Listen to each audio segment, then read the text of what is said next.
Hi learners, welcome to the Knowledge Source. In this video, we will briefly discuss the judgment of Carlyle versus Carbolic Smoke Ball Company. So, without wasting any more time, let's begin.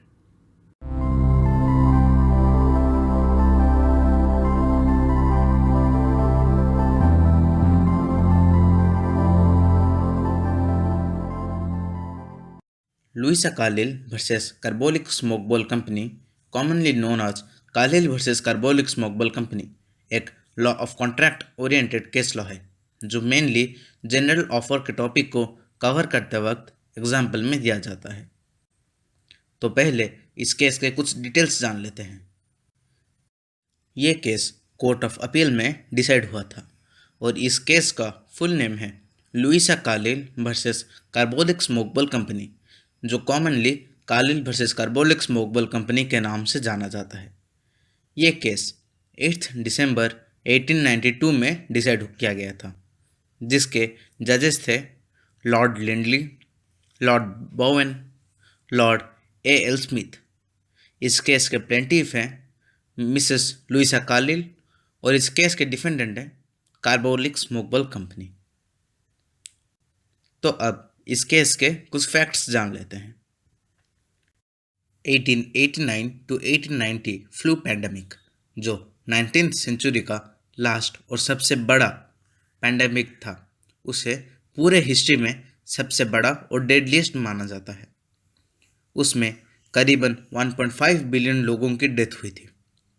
उस pandemic के दौरान carbolic Smoke Ball company ने अपना एक product smoke बल के नाम से बनाया, जिसमें उसने ये क्लेम किया कि जो इस प्रोडक्ट को कंपनी के प्रिंटेड डायरेक्शंस के हिसाब से कंज्यूम करेगा उसे कभी भी इन्फ्लुएंजा या कोल्ड से सफ़र करना नहीं पड़ेगा, और कहा कि जो कोई कंपनी के प्रिंटेड डायरेक्शंस के हिसाब से ये मेडिसिन कंज्यूम करने के बावजूद भी इन्फ्लुएंजा या कोल्ड से सफ़र करता है तो उसे 100 पाउंड्स कंपनी की तरफ से रिवार्ड मिलेंगे।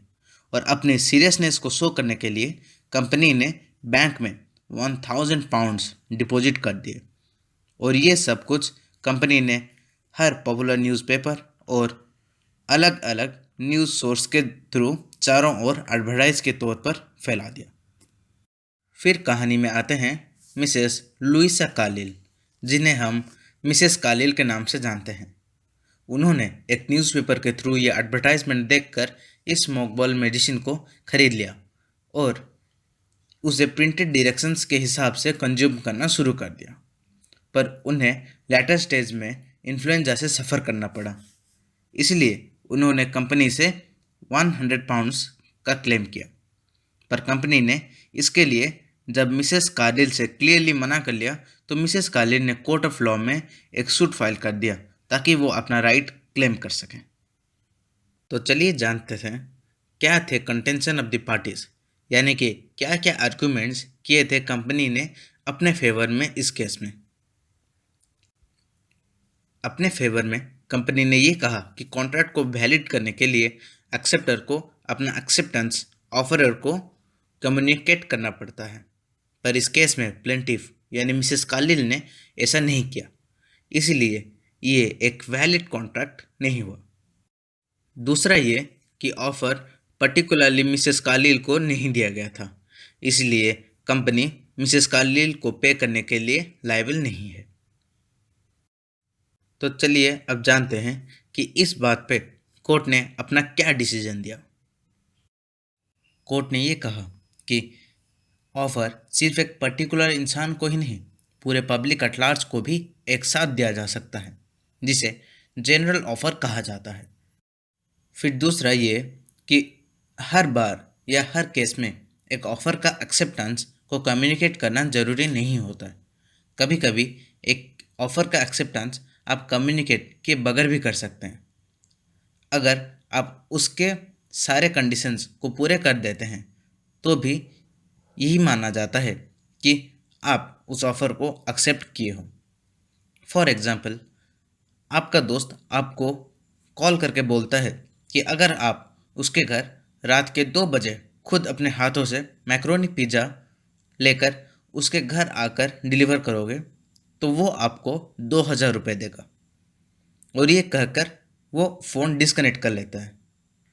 पर आप अगर ये कंडीशंस पूरा कर जाते हैं तो वो आपको 2,000 रुपये देने को लायबल है, और इसे इम्प्लाइड एक्सेप्टेंस कहा जाता है।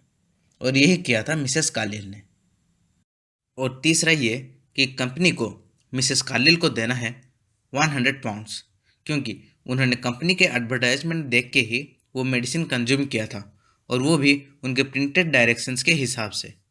और कंपनी ने अपनी सिंसियरिटी और सीरियसनेस दिखाने के लिए 1,000 पाउंड्स बैंक में जमा किया था। तो ये थे judgements and the reasons behind the judgements. तो अब देखते हैं कि इस केस में जो भी इंसिडेंट्स हुए हैं और उन सब के लिए जो भी जजमेंट्स मिले हैं, उन सब के पीछे लॉ के क्या क्या प्रोविजंस हैं।